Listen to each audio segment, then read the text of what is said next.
buenos días.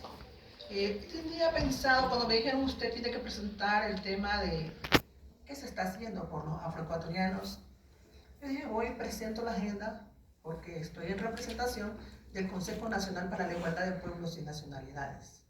Sin embargo, hoy estando aquí, divido mis minutos, los minutos asignados en dos partes.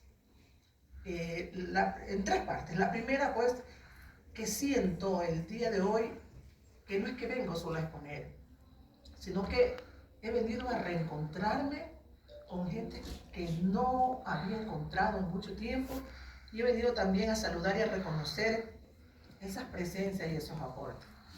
Un saludo muy cordial, compañera, no recuerdo bien su nombre, vicepresidenta, dijo, el Consejo de Participación Ciudadana y Control Social. Es un gran esfuerzo y es la primera vez que estoy en un evento por el Día Internacional de los Afrodescendientes. Abogado Lido López, secretario técnico del Consejo Nacional para la Igualdad de Pueblos y Nacionalidades. Realmente en su administración hemos visto un hito de cambio para con las personas afroecuatorianas. Gracias. Un saludo a mi maestra Olivia Cortés, la veo por ahí, en un lugar está, y no podía empezar a hablar sin recordar y reconocer todo ese aporte, todo eso que has dado. Y es un reencuentro porque vuelvo a ver a las lideresas, a Alexandra Ortega, a Yanet Angulo. Son gente que han dado mucho. No ha habido un momento de reconocerlas, pero han dado mucho. Y un reconocimiento también a la lideresa de Quilindé, Prematilla, de Limones, Yelmita Quiñones. Una lideresa del pueblo Montubio está aquí. Y siempre ha estado que, aunque los eventos sean afroecuatorianos, no dice no. Y está presente Lady Mosquera. Y entonces no extraño a los que no están.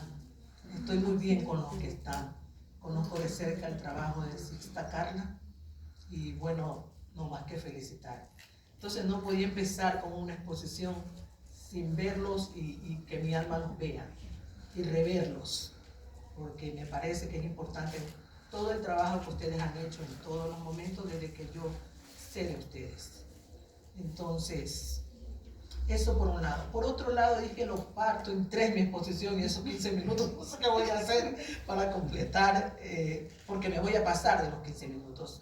Pero sin embargo, cuando uno habla de la Declaración Internacional de los Afrodescendientes, no puede dejar de hablar de Marcus Garvey, ¿sí? Y su movimiento del panafricanismo. Es que no se puede dejar de hablar de Marcus Garvey, porque nos deja un legado que hasta hoy nos sirve, ¿no? Hasta hoy nos desafía.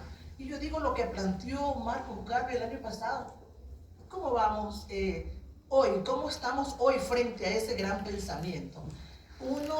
Él era jamaicano, nació en Jamaica, y quiso, al ver toda la situación que estaba viviendo de pobreza en esos momentos, va a Costa Rica y se da cuenta de que esa situación no variaba, ¿no? Salía de un país a otro, pero no variaba. Él vivió muchos años en los Estados Unidos, se fue a formar a Francia, más sin embargo, él dice, para que el negro, y uso el término negro porque en Marcus Garvey en ese momento no había nada de afroecuatorianos, no había nada de afrodescendientes, ese término ni existía, se acuñó mucho después.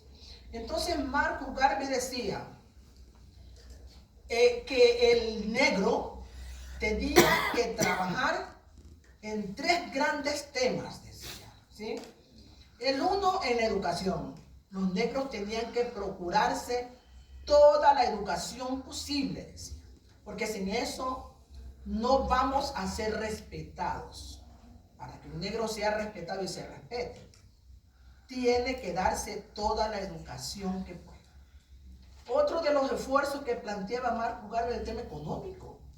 Decía, los negros tenemos que tener una independencia económica, y no se veía ni nos veía como empleados públicos, por ejemplo, sino que nos veía como empresarios, ¿sí? Nos veía como emprendedores. Por último, en una parte decía que primero dice el negro puede tener un restaurante y después tiene que llegar a la liga de restaurantes. o una red de restaurantes. Puede tener un negocio pequeño, pero tiene que tener toda esa educación empresarial en temas productivos hasta llegar a tener la red de hoteles o la red del emprendimiento que sea. Y el otro punto que decía era el político. Los negros no podemos estar fuera de los esfuerzos políticos. Y no hablo del político partidista, estoy hablando de lo político, de la búsqueda de ese buen vivir, de esa búsqueda del bienestar de los demás. O sea, tenemos que mirarnos mirando a los demás. Y también planteaba que uno tenía que verse en la belleza que uno tiene, porque él hablaba mucho de esa autoestima, de esa autorrepresentación, de esa autoaceptación. Por eso me gustó mucho cuando el movimiento aquí de afroquiteño decía los negros bonitos. Era un poco recordar a la posición de Marcus Garvey, ¿ya? Y un poco romper con toda esa idea colonialista, lo negro es X, Y, Z, que no lo voy a recordar ahorita, pero que está en el subconsciente, en la memoria colectiva, decía uno de los grandes socialistas, sociólogos. La memoria colectiva, que es la que guarda, almacena y guía el caminar de la gente, de la sociedad. Y entonces, ¿cómo estamos con respecto a ese pensamiento de que hablamos del Día Internacional, que es mañana, el Día Internacional de los Afrodescendientes?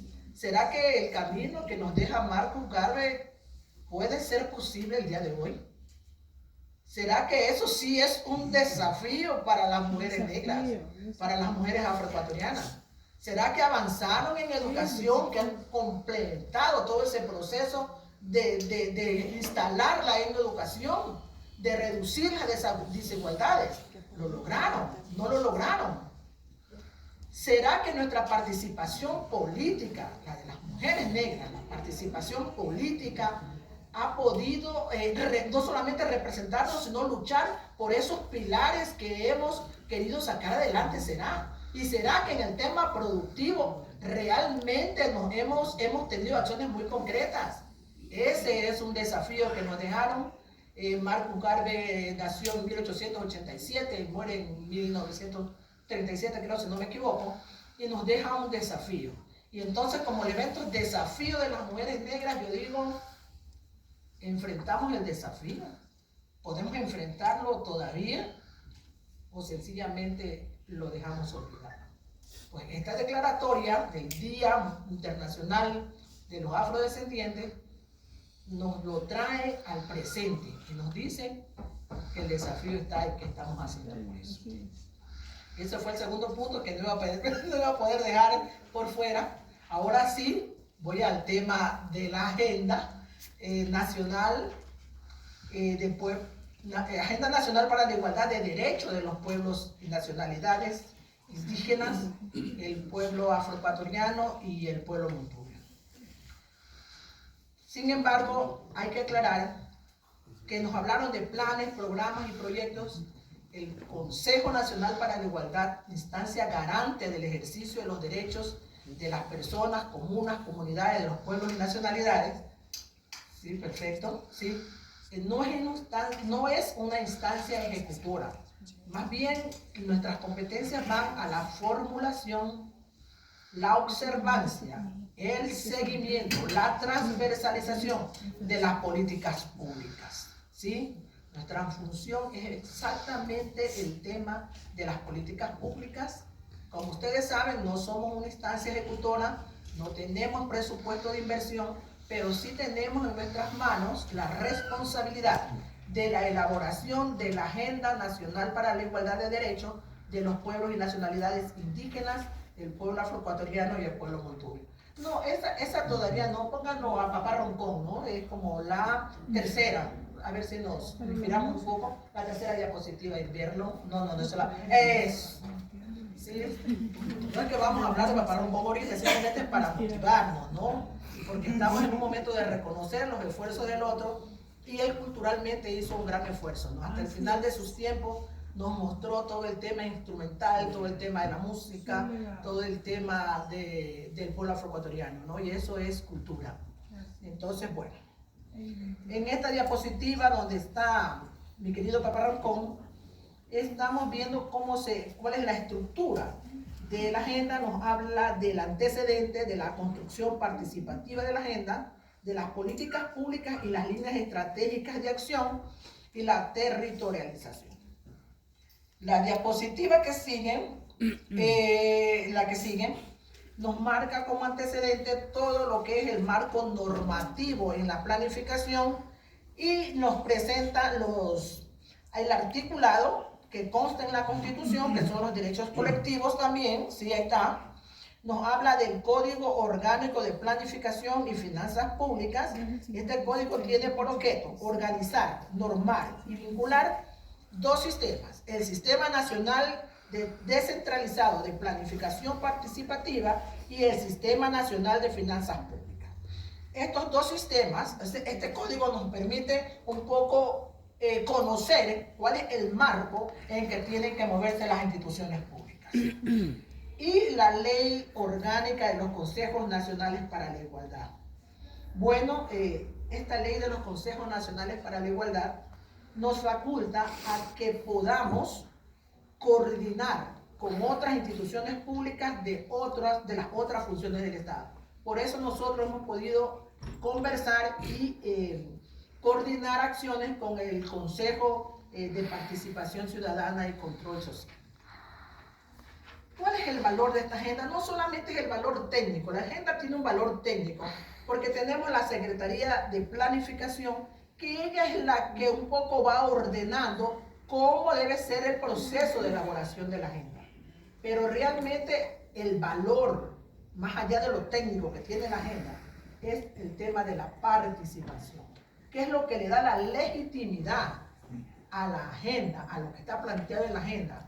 Y mirando desde lo que planteaba el pueblo afroecuatoriano, es hablar con voz propia, ese derecho de hablar, ¿sí? Y no solamente de que podemos los afroecuatorianos hablar, sino que la obligación de escuchar, ¿no? Esa escucha activa, esa escucha asertiva que tiene que haber ante la opinión de otros. Entonces, esta agenda tuvo todo un proceso participativo. Salieron los equipos técnicos del Consejo Nacional para la Igualdad hacia diferentes lugares del país, en los que se convocó a dirigentes a diferentes organizaciones del pueblo afroecuatoriano, quienes enviaron sus propios delegados, y ahí se recogieron una serie de opiniones, de criterios que de alguna manera estarían planteados en la agenda. Esta agenda también tuvo no solamente la posibilidad de que estén ahí las voces de los titulares de derechos, sino también funcionarios y el pleno del consejo, porque el pleno del consejo es el que le da también validez a la agenda, ¿sí? Además, se le presentó ante las instituciones públicas de los diferentes niveles de gobierno y además de profesionales también. O sea, el valor de la participación realmente se evidencia en el proceso de elaboración de esta agenda. Sí, estamos en la misma página. Esta agenda tiene 8 ejes. Esto es lo que se elaboró y es lo que está priorizado. En 8, aquí nos dicen propuestas de políticas públicas. Son ejes: salud intercultural, educación intercultural y cultura, fortalecimiento de las economías, empleo y trabajo, régimen territorial, justicia propia y seguridad, participación y democracia, reconocimiento y respeto a la organización y representación y el fomento a la información y comunicación.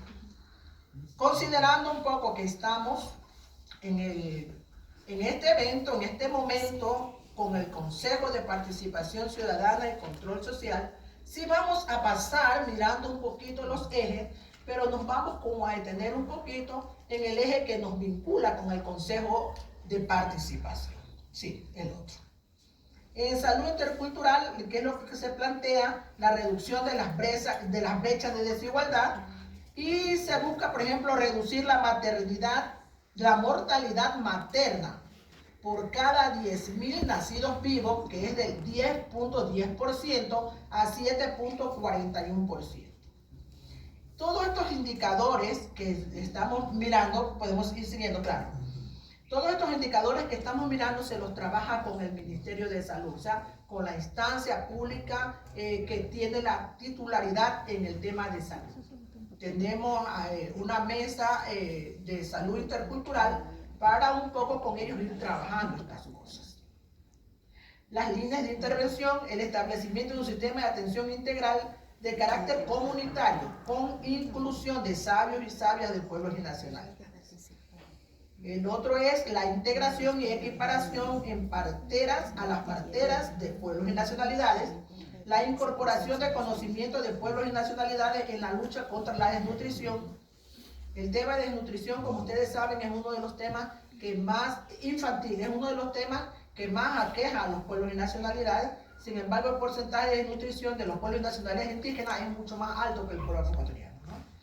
La inclusión laboral de médicos tradicionales y profesionales de pueblos y nacionalidades, los procesos de articulación en la medicina occidental, la creación de centros de investigación de saberes y conocimientos para la elaboración de las medicinas complementada con la protección de esas sabidurías.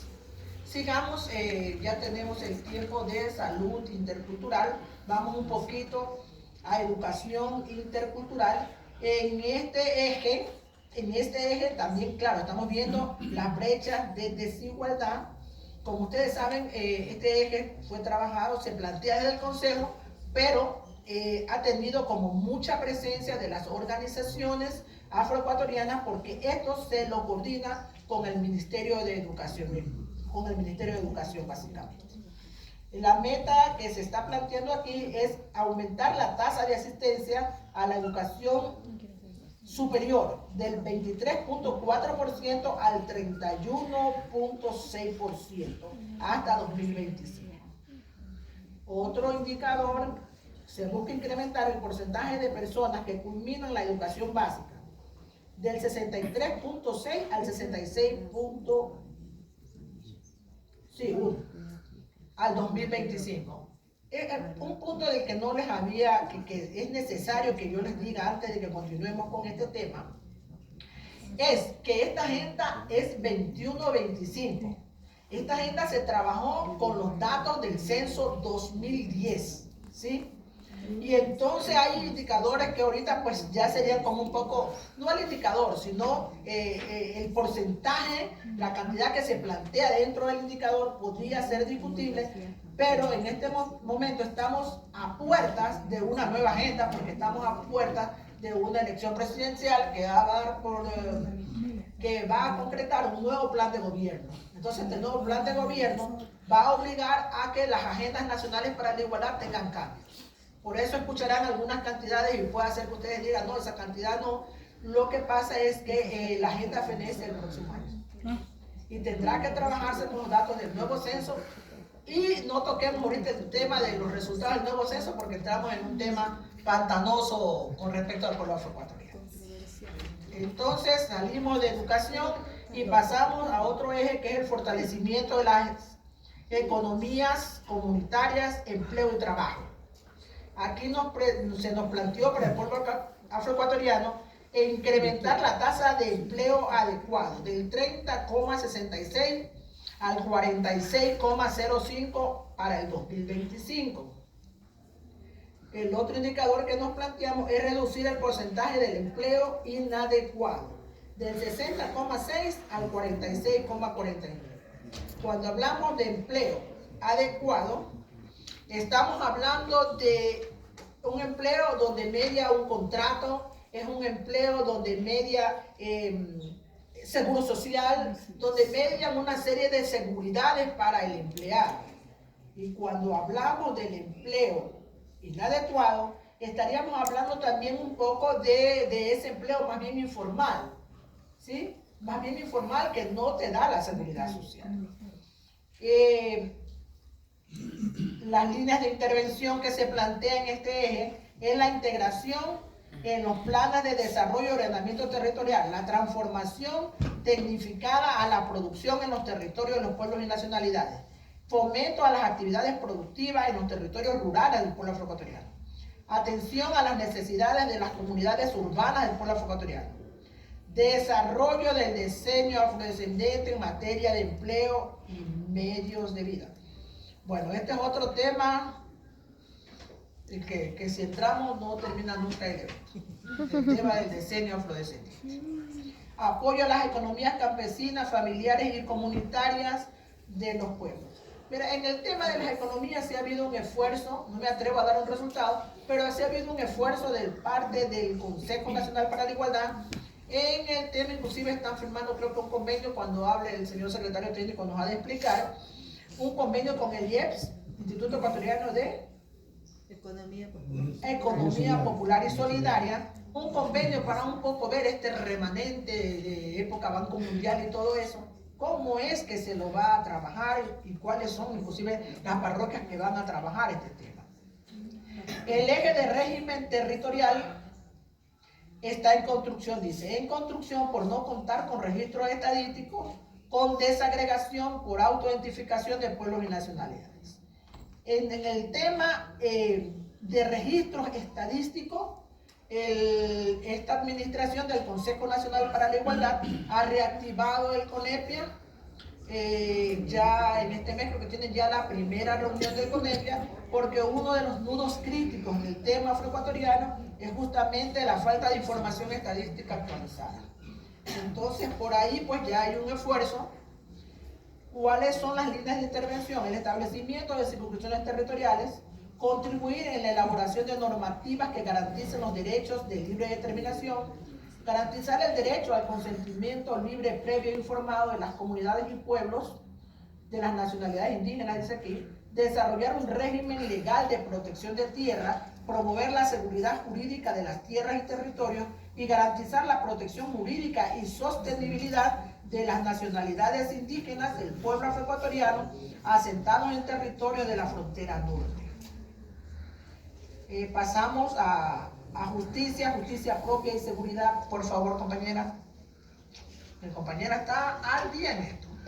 Es decir, este eje nos presenta como línea de intervención fortalecer el marco jurídico y nos habla de la jurisprudencia indígena. Bueno, hasta aquí el Consejo Nacional para la Igualdad sí está mirando un poco de recoger alguna información sobre qué es lo que plantea el pueblo afroecuatoriano y el pueblo montubio en la cuestión de justicia, ¿no? ¿Qué es lo que plantea? Hay algo del pueblo afroecuatoriano, vamos a empezar a conversar con el pueblo montubio a ver cómo podemos ir construyendo un camino, no construyendo un camino, cómo podemos ir quitándole al pasado, extrayendo del pasado cuál era su percepción de justicia. Sin embargo, los lineamientos, el inicio del trabajo está, ¿no? La segunda línea de intervención es extender el principio de justicia comunitaria y establecer reglas de aplicación a la atención de los conflictos internos en comunidades afroecuatorianas. Establecer y aplicar el sistema de rehabilitación social adecuado culturalmente pertinente para pueblos y nacionalidades. La capacitación sobre la temática de violencia interfamiliar y la superación de su incidencia con líderes comunitarios, priorizar los servicios de seguridad en la zona fronteriza y atender el incremento de la violencia y la inseguridad en los asentamientos urbanos marginales donde habitan mayoritariamente los pueblos y nacionalidades. A este respecto, sí quiero traer a colación y presentar a los que no conocían. El Consejo Nacional para la Igualdad tiene una línea de capacitación, tiene en funcionamiento un plan de capacitación en temas de pueblos y nacionalidades, en temas de plurinacionalidad e interculturalidad, tiene el tema de pluralismo jurídico y justicia indígena, tiene el tema de conflictos comunitarios, tiene pues bueno una serie de temas ahí, la incorporación del enfoque de interculturalidad en la planificación, tanto en la planificación de los gobiernos locales como en la planificación general. Vamos a entrar y aquí ya nos encontramos con el Consejo de Participación Ciudadana en Control Social. En todo el tema de la participación, realmente tenemos en la brecha de desigualdad, también tenemos, dice, en construcción, por no contar con registros estadísticos, con desagregación por autoidentificación de pueblos y nacionalidades. se identifican los objetivos del ODS y el plan de creación de oportunidades, políticas y metas en relación a los lineamientos identificados en los diálogos territoriales con pueblos y nacionalidades en su sección correspondiente. ¿Qué más tenemos que nos vincula participación ciudadana al Consejo? Líneas de intervención. Desarrollar mecanismos de realización de consultas prelegislativas sobre la adopción, codificación, reforma o derogación de leyes. Establecer modos de operación de los diálogos y o negociaciones entre la función ejecutiva y las representaciones de los pueblos y nacionalidades. Desplegar una política de fortalecimiento de la democracia comunitaria que garantice el derecho de participación en los asuntos de interés público. Construir en política pública con dotación de normatividad, constitucionalidad, recursos presupuestarios, veeduría y justicia, la realización de consultas prelegislativas, el establecimiento de diálogos en los niveles necesarios y la formalización de negociaciones y acuerdos firmes en torno a asuntos que incidan sobre la definición y el ejercicio de los derechos de los pueblos y nacionalidades. Y fomentar las prácticas de democracia comunitaria. El día de hoy, bueno, no sé cómo está el programa, el día de hoy se va a suscribir, si no me equivoco, a ver de sacarme los dientes para arreglarlos bien, una carta de intención entre el Consejo Nacional para la Igualdad de Pueblos y Nacionalidades y el Consejo de Participación Ciudadana y Control Social. Porque, bueno, entre las recomendaciones que nos estamos planteando nosotros en este caminar de interculturalizar las diferentes funciones del Estado, sí vemos la necesidad no solamente de la firma de la carta de intención, sino también la instalación de una mesa, ¿sí?, tripartita. Podemos decirle una mesa tripartita donde tendría que estar delegados de la sociedad civil, el Consejo de Participación Ciudadana y el Consejo Nacional para la Igualdad. ¿Y por qué pongo en el medio y sugiero la participación de los delegados de la sociedad civil? Porque son las voces que deben ser escuchadas. Son las voces que ambas instituciones pueden escuchar, porque sabemos bien que las instituciones están marcadas por la competencia que les da la ley, que norma la ley. Sin embargo, no se puede construir interculturalidad sin las voces de los sujetos de derecho. No hay manera. No hay manera. Entonces, bueno, ese es uno de los compromisos que tenemos con el tema de participación ciudadana. Teníamos también planteado con el régimen territorial, que en el tema régimen territorial también tenemos, nos planteamos desarrollar mecanismos que garanticen el ejercicio de la autoridad propia de las comunas, comunidades, pueblos y nacionalidades en el cuidado del medio ambiente, la sostenibilidad de los recursos, la mitigación del cambio climático, el mejoramiento de la distribución de la tierra, el agua y otros recursos.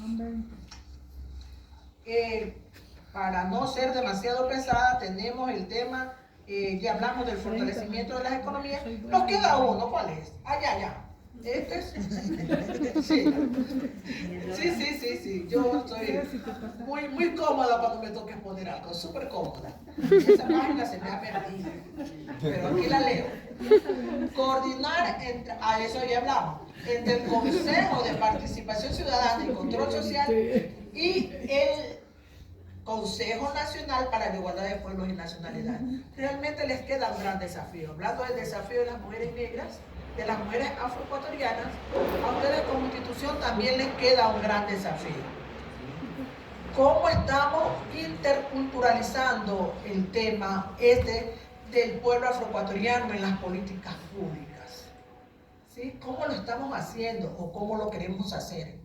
Por ejemplo, el tema de la gente reporta, las instituciones reportan ante el Consejo a través de la LOTAID, hacen sus reportes de qué hacen. Pero en lo que hacen, ¿en qué tema nombran al pueblo afroecuatoriano? ¿Cuál es la participación que le están dando al pueblo afroecuatoriano en la planificación que ellos reportan a través de LOTAID? Ese es uno de los puntos que nos queda como para analizar, ¿sí? El tema de la elección de las autoridades y las comisiones ciudadanas, que también es en materia de participación ciudadana. ¿Cómo interculturalizamos ese tema? O sea, las autoridades, será necesario que nos planteemos, por decir algo, algún documento donde ellos se comprometan a trabajar, a interculturalizar las instancias de las cuales ellos van a ser titulares. O sea, tenemos esa situación ahí que tendríamos que conversarlo, pero finalmente también hay la instalación de la mesa técnica entre el Consejo, la sociedad civil y el Consejo Nacional para la Igualdad. Es lo que yo tendría que decir. Muchísimas gracias.